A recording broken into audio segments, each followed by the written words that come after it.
Hello everyone, welcome back to my channel learning hub. मेरा नाम दीपा है और आप मेरे साथ सीखते हैं इंग्लिश थ्रू हिंदी।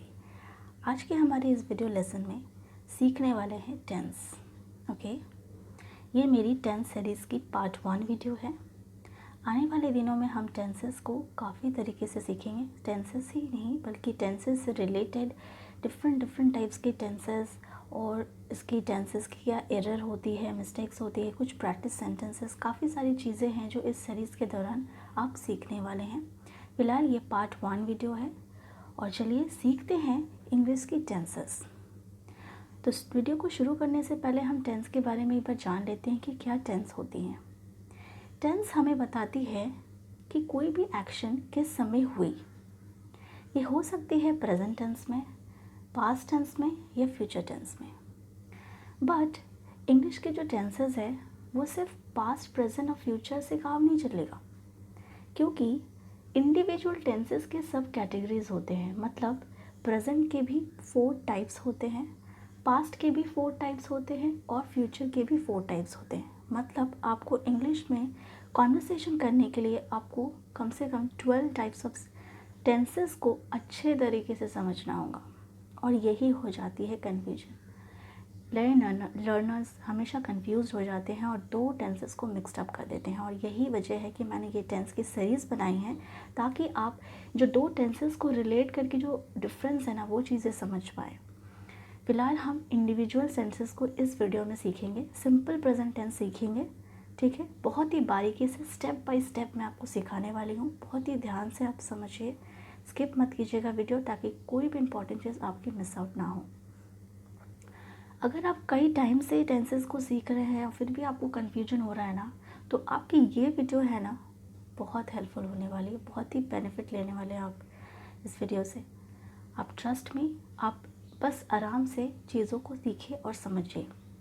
लेसन के एंड में आपको कुछ प्रैक्टिस करने के लिए भी दिया जाएगा, जिससे आपको थोड़ा कॉन्फिडेंट आएगी कि हाँ, आप अब खुद से सेंटेंस बिल्डअप कर सकते हैं, आप खुद से टेंसेस की यूज़ कर सकते हैं, ठीक है। तो चलिए बिना टाइम वेस्ट किए अब हम अपने आगे की चीज़ों को देखते हैं, समझते हैं। Let's get started. तो सबसे पहली बात है कि हम प्रेजेंट टेंस सीख रहे हैं, तो प्रेजेंट टेंस के 4 टाइप्स को जानना भी ज़रूरी है। तो सबसे पहला है सिंपल प्रेजेंट, नेक्स्ट है प्रेजेंट कंटिन्यूअस, इसे हम प्रेजेंट प्रोग्रेसिव टेंस भी कहते हैं। थर्ड है present perfect tense and fourth है present perfect continuous tense. Okay, तो आज हम जिस टॉपिक को कवर करने वाले हैं वो है सिंपल प्रेजेंट टेंस। ओके, तो चलिए अब शुरू करते हैं। टाइप्स ऑफ वर्ब जो आपको पूरे टेंसेस में हेल्प करेगी, जो आपको जाननी बहुत ज़्यादा ज़रूरी है, वो है action verb and stative verb. ये 2 वर्ब की खेल है। ये 2 वर्ब को आपको समझना है अगर आपको टेंस को समझना है तो। वैसे तो वर्ब्स के कई सारे कैटेगरीज और टाइप्स होते हैं, पर मैं एक्शन और स्टेटिव वर्ब्स क्यों बोल रही हूँ ये आपको बाद में पता चलेगा। फ़िलहाल एक्शन वर्ब क्या होती है? एक्शन वर्ब वो है जिससे हम एक्शन, जो जिस वर्ब में एक्शन होता है, राइट, फिजिकल एफर्ट्स होते हैं। और ऐसी वर्ब जिसमें एक्शन नहीं होता, किसी स्थिति की बात हो रही है, किसी सिचुएशन की बात हो रही है, तो ऐसे वर्ब को हम स्टेटिव वर्ब कहेंगे। इसे स्टेट वर्ब्स भी कहते हैं, ठीक है। नेक्स्ट पढ़ते हैं एक्शन वर्ब का यूज़ हम सिंपल प्रेजेंट टेंस में कैसे करते हैं। अब स्टेटिव वर्ब को अब थोड़ा साइड में रखिए, अब हम एक्शन वर्ब का पूरा खेल देखेंगे कि एक्शन वर्ब को हम सिंपल प्रेजेंट टेंस में कैसे यूज़ करते हैं, ठीक है। तो सबसे पहले एक्शन वर्ब की बात करें तो सबसे पहला आ जाता है हैबिट, ठीक है। हम हॉबीज़ भी बोल सकते हैं, हैबिट या हॉबीज़ दोनों के लिए हम सिंपल प्रेजेंट टेंस का यूज़ करेंगे। रिपीट एक्शन, जो कार्य हम एवरी डे करते रहते हैं, ठीक है, रिपीट एक्शन के लिए भी हम सिंपल प्रेजेंट टेंस का यूज़ करेंगे। जनरल ट्रूथ, ऐसी truth which can not be changed, unchanged truth के लिए हम सिंपल प्रेजेंट टेंस का यूज़ करेंगे। डायरेक्शंस एंड इंस्ट्रक्शंस के लिए भी हम सिंपल प्रेजेंट टेंस का यूज़ करेंगे। फिक्स्ड अरेंजमेंट, अब ये फिक्स्ड अरेंजमेंट क्या है ये मैं एग्जांपल के थ्रू आपको समझाऊंगी, डोंट वरी, आप बस देख लीजिए पॉइंट्स कि क्या क्या चीज़ें सिंपल प्रेजेंट टेंस के अंडर आती है। ये चाहे प्रेजेंट हो या फ्यूचर, फिक्स अरेंजमेंट जब भी हो तो आपको सिंपल प्रेजेंट टेंस, ये बेसिक है सिंपल प्रेजेंट टेंस की यूज़। इसके एडवांस लेवल आपको मैं टेंस की सीरीज़ के दूसरे नंबर पार्ट 2 में आपको ज़रूर बताऊंगी। ठीक है, फिलहाल आप बेसिक चीज़ें समझ लीजिए। साथ ही साथ आपको ध्यान देना है कि एडवर्ब का यूज़ भी होता है सिंपल प्रेजेंट टेंस में। ओके, क्या है वो? Every day, every week, always, often, sometime, once, twice, occasionally, seldom, never, usually, mostly, ये सारी एडवर्ब्स है जो बताती है कि कितनी दफ़ा एक्शन हो रही है।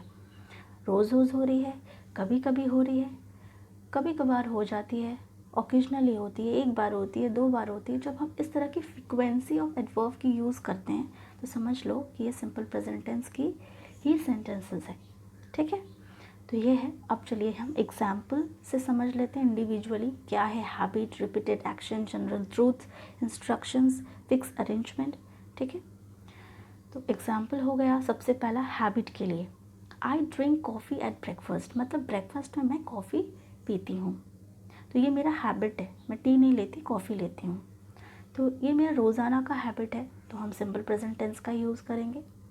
नेक्स्ट है रिपीट एक्शन में, my mom कुक्स food for us every day, मेरी मम्मी हमारे लिए एवरी डे खाना पकाती हैं। तो ये एवरी डे एक्शन है, रिपीटेड एक्शन है, रोज़ रोज़ होती है, तो हमने सिंपल प्रेजेंट टेंस में इसे यूज़ करना है। नेक्स्ट देखिए यूनिवर्सल ट्रूथ, ऐसी ट्रूथ जो चेंज नहीं हो सकती। The sun rises in the east, sun पूरब की दिशा से उगती है। अब ये वेस्ट से तो नहीं उगेगी, राइट, तो ये चेंज नहीं हो सकती, इसे हमें सिंपल प्रेजेंट टेंस में ही रखना है। नेक्स्ट आ जाती है इंस्ट्रक्शंस और डायरेक्शंस की बात है, तो इंस्ट्रक्शन देखिए, bake the cake in the oven for 20 minutes, cake को बेक कीजिए ओवन में 20 मिनट के लिए। तो ये सारी चीज़ है सिंपल प्रेजेंट टेंस में ही इसकी यूज़ होती है, इसको आप पास्ट या फ्यूचर में नहीं कर सकते। नेक्स्ट देखिए, नेक्स्ट है फिक्स्ड अरेंजमेंट इन प्रेजेंट, ये क्या है? माई एग्ज़ाम स्टार्ट एट 10, मेरा एग्ज़ाम 10 बजे शुरू होगा। अब ऐसी चीज़ें जो फिक्स्ड है, जिस कार्य का ऑलरेडी प्लान हो चुका है, शेड्यूल हो चुकी है, फिक्स्ड अरेंजमेंट है, ये फिक्स टाइम टेबल है। जब फिक्स टाइम टेबल हो तो हमेशा याद रखिए कि ये सिंपल प्रेजेंट टेंस में ही होगा, इसका फ्यूचर से कोई लेना देना नहीं। भले ही मुझे ऐसा बोलना पड़े कि my exam start from next week, मेरा एग्ज़ाम नेक्स्ट वीक से शुरू होगा, यह ऑलरेडी प्लान्ड है। जब कोई चीज़ फ्यूचर में सर्टन होती है, फिक्स्ड होती है, तो हमें सिंपल प्रेजेंट टेंस का ही यूज़ करना है, इसे आप फ्यूचर टेंस में। नाउ नेक्स्ट है, अब हमें जो है समझना है कि 3 पॉसिबल सेंटेंसेस कौन सी होती है, सिंपल प्रेजेंट टेंस का हेल्प करके हम बना सकते हैं। We can make 3 types of sentences from present simple, that is positive, negative and question. Okay, ये 3 पॉसिबल टाइप्स ऑफ सेंटेंसेस है जो हम सिंपल प्रेजेंट टेंस से बनाएंगे। नेक्स्ट है, अब हम स्ट्रक्चर समझेंगे। स्ट्रक्चर बड़ा सिंपल है। पॉजिटिव की अगर बात करें तो सब्जेक्ट, वर्ब प्लस ऑब्जेक्ट। ठीक है, अब ध्यान रखिए कि अगर आपका सब्जेक्ट सिंगुलर होता है, एक की बात हो रही है, तो आपका वर्ब जो है चेंज हो जाएगा और वर्ब में हमें एस, ई एस और I E S according to the verb हमको लगाना है।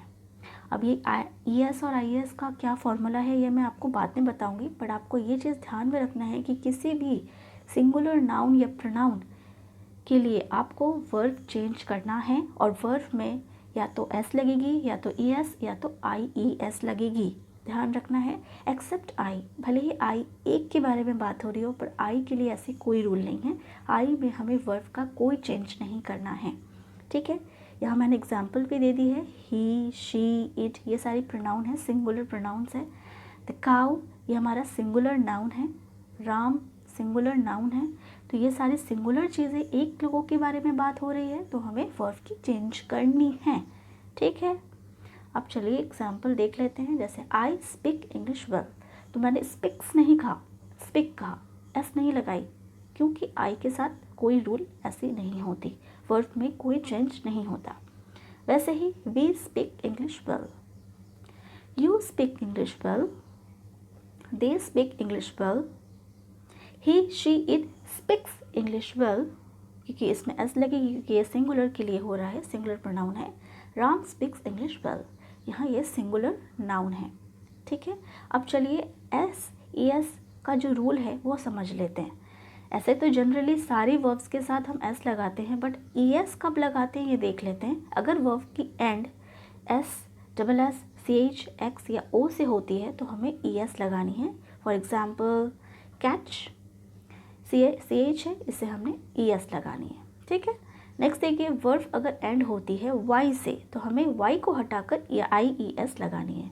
जैसे देखिए ट्राई, ट्राई में वाई है, वाई को हटाया और आई ई एस लगाया।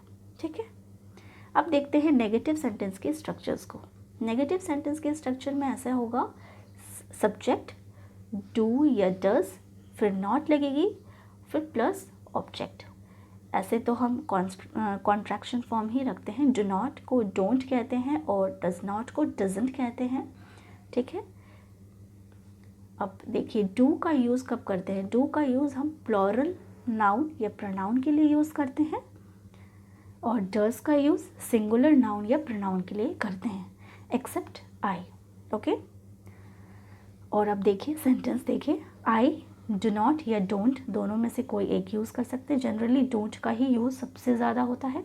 ठीक है, I don't play piano. We they we, you they we, Sam Peter, यहाँ देखिए सैम और पीटर यहाँ दो लोगों की बात हो रही है तो हमें डू का ही यूज़ करना है, डोंट प्ले पियानो। ठीक है, ही शी इट सैम, ये सारे सिंगुलर की बात हो रही है, सिंगुलर नाउन या प्रोनाउन है तो हमने डज का यूज़ किया है। डजंट कह सकते हैं, डज नॉट कह सकते हैं, प्ले पियानो। ठीक है, अब नेक्स्ट है क्वेश्चन के स्ट्रक्चर्स को समझना है। क्वेश्चन का देखिए डू या डज से शुरू होगी, प्लस सब्जेक्ट होगा, वर्ब की फर्स्ट फॉर्म प्लस ऑब्जेक्ट। अब देखिए क्वेश्चन को भी हम 2 या 3 तरीके से बना सकते हैं। ये फर्स्ट वे है जहाँ आपका स्ट्रक्चर होगा डू डज से शुरू, फिर सब्जेक्ट प्लस वर्ब का फर्स्ट फॉर्म और ऑब्जेक्ट। जब हमें ये सिर्फ कंफर्म करना हो क्या है या नहीं, यस या नो वाली जो आंसर होगी उसके लिए हम इस तरह की क्वेश्चन स्ट्रक्चर करते हैं। ये आप डिटेल में समझेंगे जब मैं एग्जाम्पल से आपको समझाऊंगी। और दूसरी जो होगी वो है ऑब्जेक्ट के बारे में। अगर हमें किसी का क्वेश्चन करना है, मतलब हमें ऑब्जेक्ट के बारे में जानना है, सब्जेक्ट तो हमें पता है, ऑब्जेक्ट क्वेश्चन करनी है तो हमें WH वर्ड का हेल्प लेना है। WH वर्ड डू और डज अकॉर्डिंग टू हमारा सब्जेक्ट। ठीक है, तो अगर सब्जेक्ट सिंगुलर रहता है तो हमें डज का यूज़ करना है, और अगर प्लूरल रहता है तो डू का यूज़ करना है, और सब्जेक्ट और वर्ब का फर्स्ट फॉर्म। ठीक है, क्योंकि यहाँ ऑब्जेक्ट नहीं हो सकती क्योंकि हमने ऑब्जेक्ट का ही सवाल पूछा है, हमें सब ऑब्जेक्ट के बारे में नहीं पता, तो ऑब्जेक्ट कैसे हो सकती है क्वेश्चन फॉर्म में। ठीक है, और द थर्ड टाइप है वो मैं आपको एग्जाम्पल की ही हेल्प से बताऊंगी। ठीक है, अरे तो आप कंफ्यूज हो जाएंगे। अब देख लीजिए थोड़ा सा छोटा सा एक set of example. Do I play football, do you, do we, do they, do plural noun play football. ठीक है, डज, अब डज का यूज़ हम कब करेंगे जब सिंगुलर नाउन्स के होगी, तो does she play football, does he play football, does it, या डज कोई भी सिंगुलर नाउन हो तो आपको डज ही यूज़ करना है, प्ले फुटबॉल। ठीक है, अब WH वर्ड से देख लेते हैं। जैसे where do you work, where do you work. Suppose मैंने बोला कि आई वर्क इन दिल्ली, तो हमें दिल्ली के बारे में नहीं पता है। ठीक है, सामने वाले को दिल्ली के बारे में नहीं पता है कि वो कहाँ काम करते हैं। ठीक है, मैं कहाँ काम करती हूँ, दिल्ली में काम करती हूँ, उसे नहीं पता, वो पूछ रहा है कि तुम कहाँ काम करते हो, तो where do you work, right. इस तरह से आपको क्वेश्चन बनानी है। तो where do you work, where do they work, where do we work, where do any plural noun work. ठीक है, और डज का यूज़ हम कब करेंगे जब हमें सिंगुलर सब्जेक्ट के बारे में पूछना हो। Where does he work, where does she work, where does it work. अब देखिए इस वर्ब में, वर्क के वर्ब में एस नहीं लगानी क्योंकि एस आपने ऑलरेडी जो है डज में लगा चुके हैं, इसलिए आपको दोबारा एस नहीं लगानी है। ठीक है, डोंट गेट कन्फ्यूज, इस चीज़ का अच्छे से ध्यान रखिए। ठीक है, अब कुछ एक सेट ऑफ एग्जाम्पल्स आपके लिए तैयार किया है जो आपको बहुत हेल्प करेगी समझने में। देखिए, सबसे पहला है रीता लिव्स इन मुंबई। इसमें मैंने कैसे लिखा है, रीता लिव्स। रीता एक सिंगुलर नाउन है जिसकी वजह से वर्ब में एस लग गई। ठीक है, ये क्या बता रही है कि रीता मुंबई में रहती है। अब इसकी क्या पॉसिबिलिटी क्वेश्चन बना सकते हैं आप, किस तरह के क्वेश्चन बन सकते हैं एक पॉजिटिव सेंटेंस से। तो सबसे पहला सेंटेंस बनेगा, does Rita live in Mumbai, क्या रीता मुंबई में रहती है। अब इसकी उत्तर क्या हो सकती है, हाँ या ना में हो सकती है, क्योंकि हम कंफर्म कर रहे हैं और कंफर्म वाली क्वेश्चन फॉर्म जो होती है वो कैसी होगी, डज से शुरू होगी। तो डज रीता, क्योंकि हमने डज का यूज़ इसलिए लिखा क्योंकि रीता एक सिंगुलर नाउन है और सिंगुलर नाउन के लिए हमें डू नहीं बल्कि डज का यूज़ करना है। तो does Rita live in Mumbai. अब देखिए नेक्स्ट जो होगा वो होगा, where does Rita live, Rita कहाँ रहती है। अब मुझे नहीं पता कि रीता मुंबई में रहती है, तो हम कैसे पूछेंगे, वेयर डज रीता लीव, क्योंकि यहाँ पर हमें ऑब्जेक्ट के बारे में क्वेश्चन करनी है, राइट। ऑब्जेक्ट के बारे में जब भी क्वेश्चन करनी होती है हमें WH वर्ड का हेल्प लेना होता है, WH वर्ड का। तो where does Rita live. Now अब हम बात करते हैं थर्ड वाली क्वेश्चन फॉर्म। यस, जब हमें ऑब्जेक्ट नहीं सब्जेक्ट के बारे में जानना हो, कौन मुंबई में रहता है, हु लिव्स इन मुंबई। आप देख सकते हैं कि पूरी sentence structure same to same statement जैसी है, बस मैंने क्या चेंज किया है, हु लगा दिए क्योंकि हमें सब्जेक्ट नहीं पता है। तो बस सब्जेक्ट की जगह पे हमें WH वर्ड यूज़ करना है, दैट्स इट। तो ये 3 पॉसिबल तरीके हैं सिंपल प्रेजेंट टेंस से आप बना सकते हैं। होप आपको क्लियर होगा। अब नेगेटिव सेंटेंस देख लीजिए, Rita dozen leave in Mumbai, Rita Mumbai में नहीं रहती। ठीक है, अब नेक्स्ट देखते हैं, they play football every day, वह फुटबॉल एवरी डे खेलते हैं। Do they play football every day, क्या वह रोज़ फुटबॉल खेलते हैं। They don't play football every day, वह रोज़ फुटबॉल नहीं खेलते। ठीक है, उसी तरह से यहाँ देखिए, दे हेल्प फ्रॉम कोलकाता, क्या वह कोलकाता से है। अब इसकी पॉसिबल क्वेश्चन क्या क्या हो सकती है, do they help from Kolkata, क्या वो कोलकाता से है। ठीक है, दे हेल्प फ्रॉम कोलकाता, ठीक है, वह कोलकाता से हैं, क्या वह कोलकाता से है। They don't help from Kolkata, ठीक है, वह कोलकाता से नहीं है। अब देखिए दूसरा क्या हो सकता है कि वह कहाँ से है। अगर मुझे ये क्वेश्चन पूछना है, ऑब्जेक्ट के बारे में जाननी है, तो where do they help from, कहाँ से है वह कहाँ से बिलोंग करते हैं। ठीक है, तो ये हम ऑब्जेक्ट के बारे में जान रहे हैं, इसलिए हमें इस तरह से क्वेश्चन फॉर्म करना है। डू का यूज़ इसलिए किया क्योंकि हमारा जो सब्जेक्ट है वो दे है। ठीक है, अब नेक्स्ट देखिए, train arrives eight 10 AM, train 10 बजे आती है या आएगी, जो भी आप बोलिए, ये एक फिक्स शेड्यूल के बारे में बात हो रही है। तो ये आपको सिंपल प्रेजेंट टेंस में ही करना है, भले ही ये फ्यूचर वाली सेंस हो, फ्यूचर वाली सेंस हो, फिर भी ये फिक्स शेड्यूल है, इसलिए आपको सिंपल प्रेजेंट टेंस में ही रखना है। ओके, और फिर आप अगर क्वेश्चन पूछ रहे हैं तो कैसे पूछेंगे, तो आपको अगर कंफर्म करना है कि 10 बजे ही आती है तो आप कैसे पूछेंगे, does the train arrive at 10 AM। Does इसलिए कहा क्योंकि एक ट्रेन की बात हो रही है, does the train arrive at 10 AM। ठीक है, ये क्वेश्चन मार्क हो जाएगी। ठीक है, और when does the train arrive, ये क्वेश्चन मार्क आप मिस आउट ना कीजिए क्योंकि गलत हो जाएगा अगर आप क्वेश्चन फॉर्म स्ट्रक्चर कर रहे हैं तो। और जो है फर्स्ट वाला जो है, अगर आपको पूछना है कि कितने बजे आना है तो आप कैसे पूछेंगे। अब आपको टाइम जाननी है, ऑब्जेक्ट जानना है, 10 बजे का जो भी टाइमिंग है। ठीक है, तो WH वर्ड से आपको शुरू करनी है। तो when does the train arrive, right, does इसलिए किया क्योंकि आपका सब्जेक्ट एक है। ठीक है, when does the train arrive. Hope आपको क्लियर होगा। अब नेगेटिव सेंटेंस में आप ऐसे बोल सकते हैं, train doesn't arrive at 10 AM, अगर नहीं होता है तो, रादर इट्स कम अर्ली, बल्कि जल्दी आ जाती हैं। ठीक है, तो इस तरह की जो है स्ट्रक्चर होगी। नेक्स्ट हम बढ़ते हैं सबसे इंटरेस्टिंग पार्ट में। डू या डज ऐसी वर्ब है जो मेन वर्ब और ऑक्सिलरी वर्ब दोनों के तरह काम करती है एक ही सेंटेंस में। क्या आप समझ सकते हैं कितनी इंटरेस्टिंग चीज़ है। डू और डज अब तक तो हमने सिंगल सिंगल यूज़ किया, बट ये डबल डबल यूज़ हो सकती है। यस, ये एज अ मेन वर्ब भी बैठेगी एक ही सेंटेंस के अंदर और एज अ ऑक्सिलरी भी बैठ सकती है। इसका एक एग्जाम्पल आपको दिखा देती हूँ, ठीक है। पॉजिटिव में अगर आपको बताना हो, I do lot of work at home, मैं बहुत सारा काम करता हूँ। आई डू बोलते हैं but obvious I lot of work at home ऐसा तो नहीं बोल पाएंगे, तो यहाँ पर वर्ब के तौर पे भी आपको डू ही लगाना है, क्योंकि you don't have any other option, any other verb. इसका सब्स्टिट्यूट तो कोई है नहीं, आपको डू ही लगाना है। डू का अपना ही मीनिंग होता है, ठीक है, करना। अब नेगेटिव में बोलना हो तो आप कैसे बोलोगे, I don't do lot of work at home. Don't इसलिए बोला क्योंकि अभी यहाँ रूल के हिसाब से आई के साथ डू नॉट ही लगती है, राइट।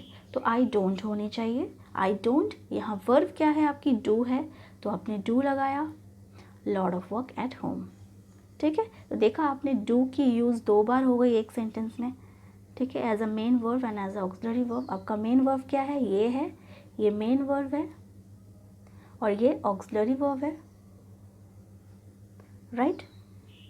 अब नेक्स्ट देखते हैं क्वेश्चन में कैसे हो जाएगी use. Do you do lot of work at home, यहाँ देखिए, do you do lot of work, yes. देखिए 2 बार डू का यूज़ हुआ है, ये डू का सेंस अलग है, ये क्वेश्चन के लिए बनाया गया है। डू का यूज़ इसलिए किया क्योंकि हमारा सब्जेक्ट यू था, ठीक है, और यहाँ वर्ब भी हमारा डू है, तो डू दोबारा आएगी। Do you do lot of work at home, है ना इंटरेस्टिंग। अब नेक्स्ट देखिए, अगर आपको डज का यूज़ करना है तो कैसे करेंगे। She does her homework in time, वह हमेशा होमवर्क टाइम में करती है। नेगेटिव में कैसे हो जाएगी, she doesn't do her homework in time, yes, doesn't हो जाएगा क्योंकि शी एक सिंगुलर है और इसके साथ डज लगती है, तो डजंट बोलेंगे, doesn't do her homework in time, ठीक है। अब फिर डू के साथ फिर हम एस नहीं लगाएंगे, ठीक है, क्योंकि हमने ऑलरेडी डज में ज्वाइन कर लिया है। अब क्वेश्चन में देखिए, does she do her homework in time, क्या वो होमवर्क टाइम पे करती है, तो यहाँ देखिए डज शी डू, ठीक है, यहाँ भी हमने एस नहीं लगाया क्योंकि हमने ऑलरेडी डज पे एस लगाई हुई है, मतलब मैंने क्वेश्चन फॉर्म हमारे ऑक्सिलरी वर्ब में ऑलरेडी एस ज्वाइंड है, ठीक है। तो does she do her homework in time, तो इस तरह से डू और डज को हम दो बार सेंटेंस में यूज़ कर सकते हैं। ये एक इम्पॉर्टेंट कॉन्सेप्ट थी सिंपल प्रेजेंट टेंस की, ठीक। अब हम बढ़ते हैं स्टेटिव वर्ब की तरफ। स्टेटिव वर्ब को शुरू करने से पहले आपको मैं बता दूं कि मैंने ऑलरेडी इस पर वीडियो बना रखी है, तो प्लीज़ चेक दोज वीडियोज़, क्योंकि वो बहुत ही इंपॉर्टेंट है। स्टेटिव वर्ब के बिना आप टेंस को समझना थोड़ा मुश्किल हो जाएगा। इवन जब आप कॉन्टिन्यूअस टेंस पढ़ेंगे तब भी आप कंफ्यूज्ड होंगे, क्योंकि स्टेटिव वर्ब कभी भी आईएनजी फॉर्म में नहीं होती। और ये क्या है, कैसा होता है, इसका शॉर्ट तो मैं अभी बता रही हूँ, पर आपको डिटेल में समझना बहुत ज़्यादा ज़रूरी है, ठीक है। तो इसे नॉन कंटिन्यूअस वर्ब इसीलिए कहा जाता है क्योंकि हम इस स्टेटिव वर्ब का आईएनजी फॉर्म नहीं लगाते, और होता भी है तो उसकी कुछ कंडीशंस है, ठीक है। तो वो आप डिटेल वीडियो जब आप पढ़ेंगे तो आपको खुद समझ में आ जाएगी, ठीक है। फिलहाल तो आपको स्टेटिव वर्ब बता दूं कि क्या है। Verbs which talks about physical या mental state, not action. Physical state या मेंटल स्टेट की बात हो रही है तो ये स्टेटिव वर्ब है, ठीक है। ये कुछ भी हो सकती है, फीलिंग हो सकता है, इमोशंस हो सकती है, ओपिनियन हो सकता है, पॉजिटिव हो सकती है, 5 सेंसेस भी हो सकती हैं। ये सारी चीज़ें स्टेटिव वर्ब्स के अंदर आती है क्योंकि इसमें एक्शन नहीं होता, ठीक है। तो सबसे पहले स्टेटिव वर्ब में जो सबसे ज़्यादा यूज़ होती है वो है बी वर्ब, ठीक है। बी वर्ब मतलब कि हमारे फिजिकल स्टेट, होना, ठीक है, मैं हूँ, तुम हो, ठीक है। तो ये होना के बारे में जब बात हो रही है तो प्रेजेंट में हम एम, इज़ या आर का यूज़ करते हैं। अब देखिए, आई एम अ स्टूडेंट, मैं एक स्टूडेंट हूँ, ये मेरी फिजिकल स्टेट है, ठीक है, तो ये मेरी स्थिति है। तो मैं स्टूडेंट हूँ तो आई के साथ एम लगती है हमेशा, तो ये सिंपल प्रेजेंट टेंस की स्टेटिव वर्ब वाली सेंटेंस है, ठीक है। She, he, it, singular noun, is my teacher, तो इज़ कब लगेगी, किसी सिंगुलर नाउन के लिए या प्रोनाउन के लिए इज़ लगेगी। ये भी स्टेट के बारे में बात हो रही है, एक्शन नहीं है इसमें, ठीक है। शी इज़ माई टीचर, वह मेरी टीचर है। ही इज़ माई टीचर, वह मेरी टीचर है, ठीक है, इस तरह से। और दे, वी, कोई भी प्लूरल नाउन हो गया तो उसे आर लगेगा। दे आर फ्रेंड्स, वह फ्रेंड्स है। वी आर फ्रेंड्स, हम फ्रेंड्स हैं। तो ये क्या है, एक्शन थोड़ी है, स्टेट्स है ना। तो आर का यूज़ हमें दे, वी या प्लूरल नाउन के हिसाब से होना चाहिए। ठीक है, नेक्स्ट देखिए हैव वर्ब, ये पोजेसिव वर्ब है और इसमें हैव या हैज़ का यूज़ होता है ये बताने के लिए कि ये मैं इसका मालिक हूँ, ये चीज़ मेरे बिलोंग करती है, पोजेसिव बताने के लिए। ठीक है, ही, शी, इट, प्लूरल नाउन कोई भी रहा तो हैज़ होगा। Has a pet dog, he has a pet dog, उसके पास एक पेट डॉग है कोई चीज़ होना। ठीक है, नाउ दे, वी, आई या प्लूरल नाउन, जो भी हमारा प्लूरल नाउन या प्रोनाउन है उसके साथ हम हैव लगाएंगे। ठीक है, हैव अ बिग हाउस, तो they have a big house, we have a big house, I have a big house. ठीक है, ये मेरे पास वाली जो है ना, पास, मेरे पास ये है, मेरे पास वो है, उसके पास वो है, तो ये जो पास हो रहा है, पोजेस कर रहा है, कोई चीज़ बिलोंग कर रही है, तो हम हैव या हैज़ का यूज़ करते हैं सिंपल प्रेजेंट टेंस में। ठीक है, अब other than be verb and have verb we have lot of other stative verbs too, तो हम उसे भी देख लेते हैं। For example he understand me better, वह मुझे अच्छे से समझता है। ठीक है, तो ही अंडरस्टैंड मी बेटर, तो ये अंडरस्टैंड करना कोई एक्शन थोड़ी है, फिजिकल एक्शन नहीं है, स्टेट है।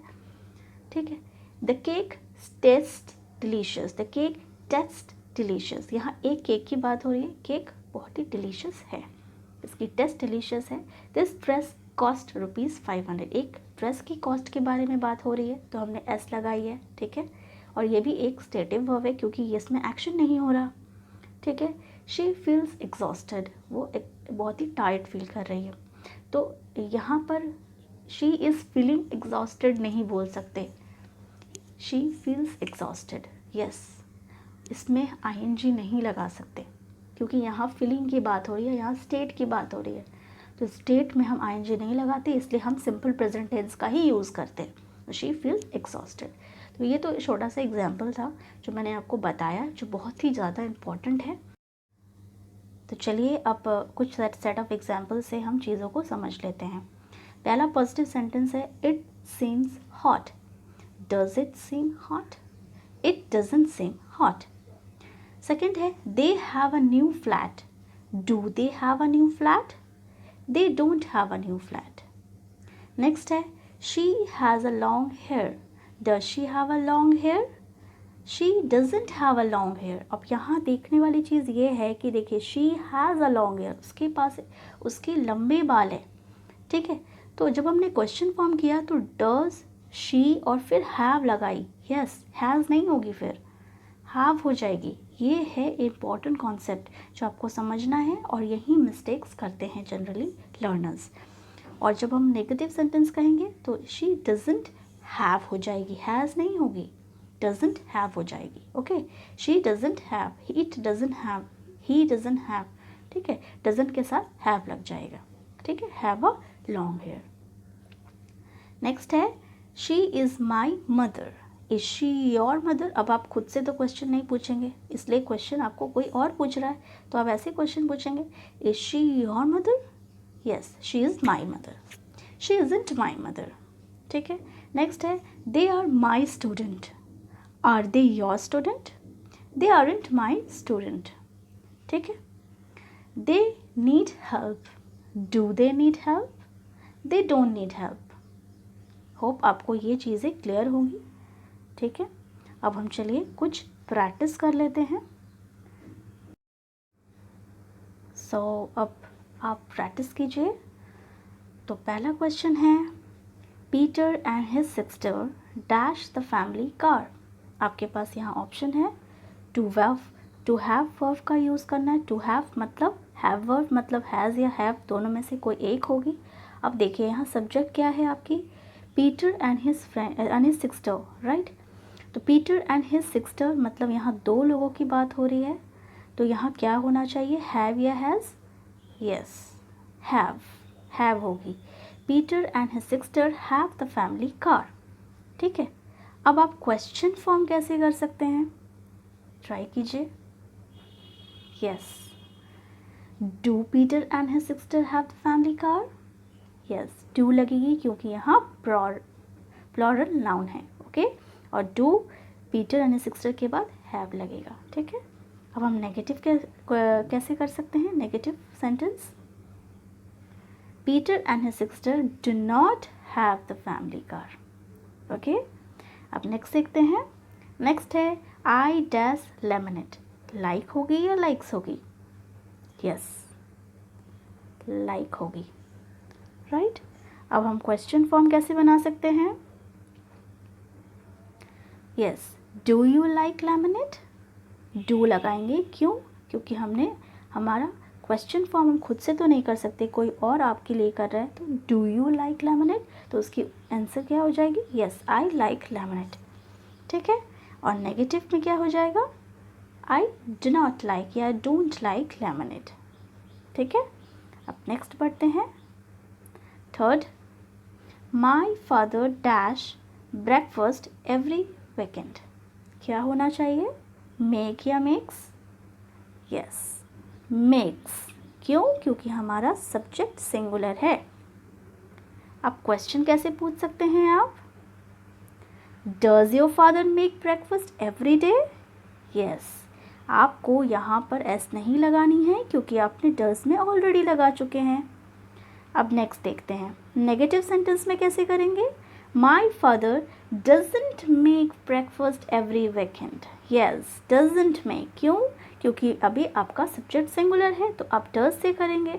My father doesn't make. अब देखिए नेक्स्ट है शी डैश 6 year old। ठीक है, इसमें बी वर्ब लगानी है आपको। बी वर्ब में आपका क्या हो गया फिर? एम, इज, आर, इन 3 में से कोई एक ऑप्शन आपको चुनना है। तो आपको क्वेश्चन में आपको कितना, ठीक,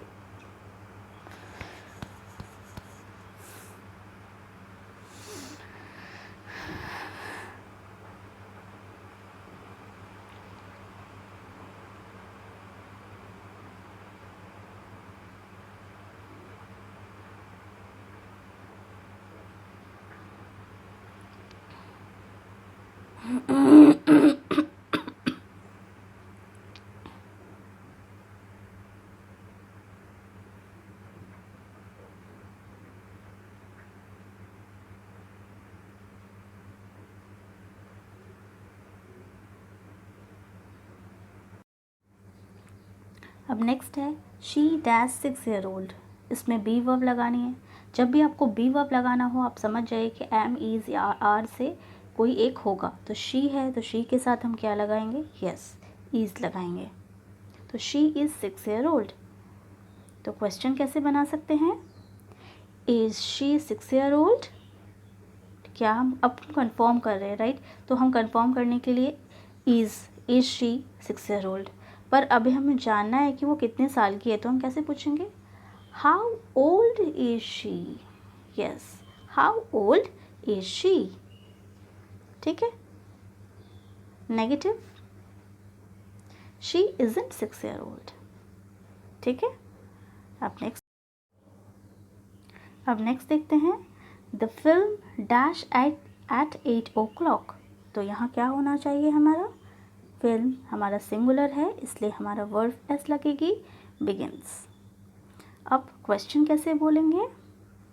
does the film begin at 8 o'clock? Negative कैसे कहेंगे? The film doesn't begin at 8 o'clock। अब नेक्स्ट है हमारा आखिरी सवाल, my brother's birthday dash on Wednesday. इसमें भी आपको वी वर्ब लगानी है, तो कौन सा लगाएंगे? यस, इज लगाएंगे। ठीक है, अब क्वेश्चन फॉर्म कैसे हो जाएगी? Is your brothers birthday on Wednesday. यहाँ हम कंफर्म कर रहे हैं, इसलिए इज से शुरू। Is your brothers birthday on Wednesday. और अगर आपको पूछना है कि कब है, तो आप WH वर्ड से शुरू करेंगे। When is your brother's birthday? Yes. Negative.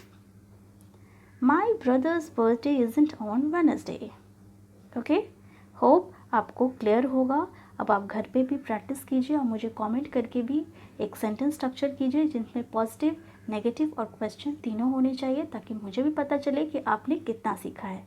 आप अगर मेरी वीडियो हेल्पफुल लगी हो तो सब्सक्राइब करना ना भूलें और लाइक शेयर ज़रूर कीजिए। ठीक है, thank you for watching my video.